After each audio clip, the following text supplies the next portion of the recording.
On peut donner une réponse simple, un peu inquiétante, ou on peut essayer de regarder plus profondément ce qui se passe.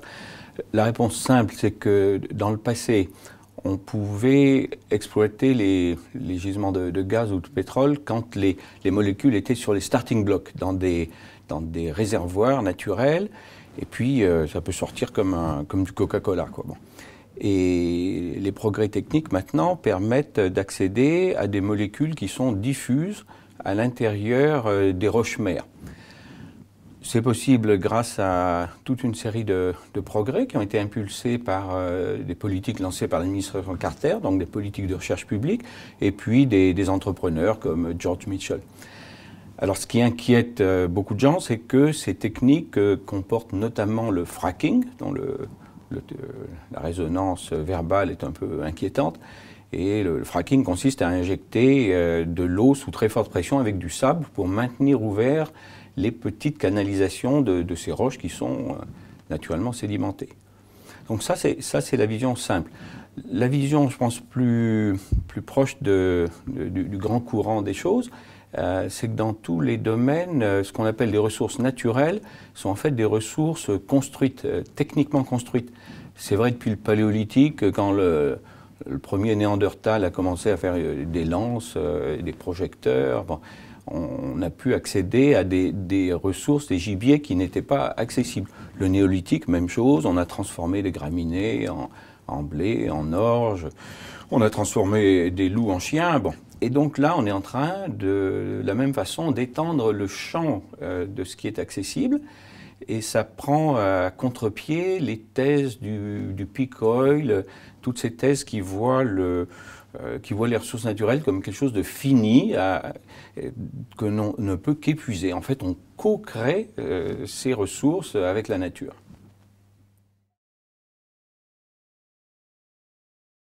Elles sont en contradiction, en effet, dans la mesure où on a l'habitude d'opposer le renouvelable, dont on pense qu'il est infini par nature, et puis les ressources dites finies, dont il faudrait de toute façon sortir. Donc là, il y a déjà conceptuellement un ajustement à faire, qui est que le champ des possibles est bien plus large, bien plus vaste que ce qu'on pensait. Et comment les concilier? Je crois que justement, si on comprend les raisons profondes de cette extension du champ des hydrocarbures, il faut sortir du registre émotionnel. Il faut sortir du like, don't like, il faut sortir les bonnes énergies, les mauvaises énergies, et il faut se concentrer sur un point qui pose problème, dans tous les cas, c'est celui du carbone. On peut très bien capter le carbone qui est émis à partir de centrales au charbon, de centrales au fioul, de raffineries, de cimenteries.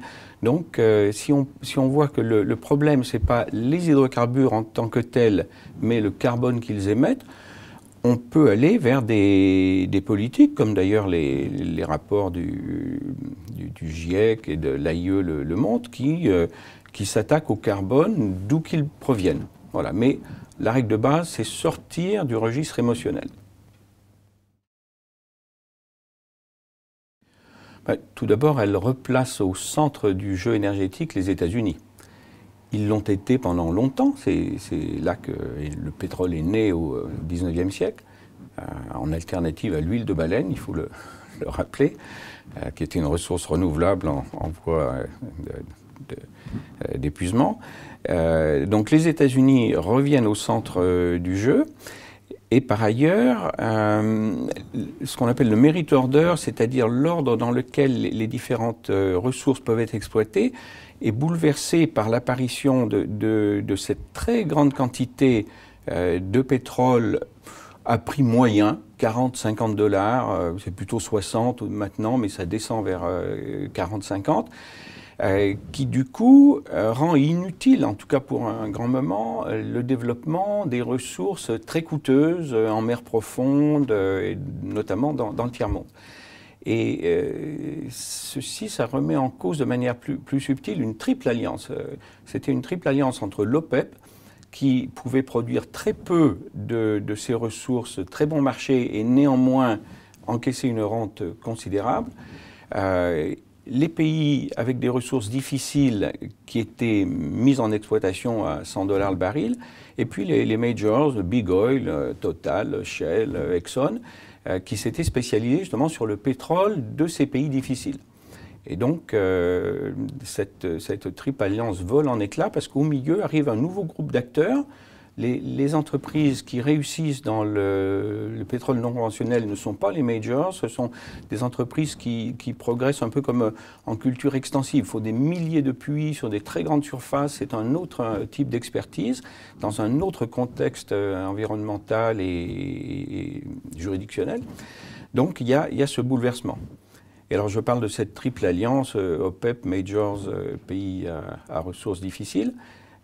Comme les trois mousquetaires, ils étaient quatre. Les quatrièmes, c'était les Verts, les écologistes, qui pensaient qu'on allait vers la fin du pétrole, du peak oil, et que donc la transition telle qu'ils la concevaient était inévitable.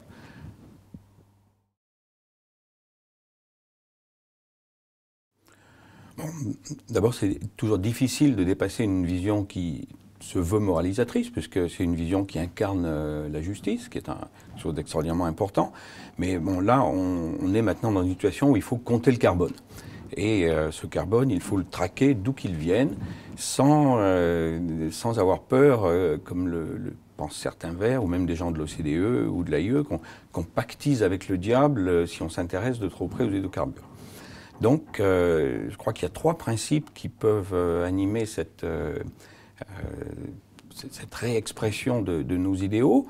Le premier, c'est le réalisme, le second, la liberté, et puis le troisième, c'est une vision large de l'énergie. Le réalisme, on est dans un monde qui est plutôt le monde de Machiavel que le monde européen de Kant.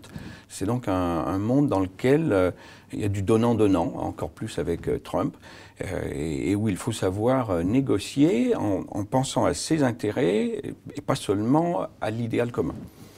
Et puis deuxièmement, la liberté, moi je trouve qu'on est allé beaucoup trop loin vers la bureaucratisation de l'énergie.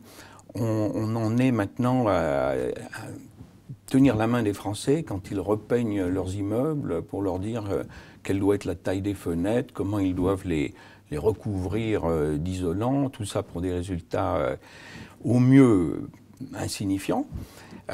Donc il faut redonner la liberté, et cette liberté elle est compatible avec le climat via les prix du carbone.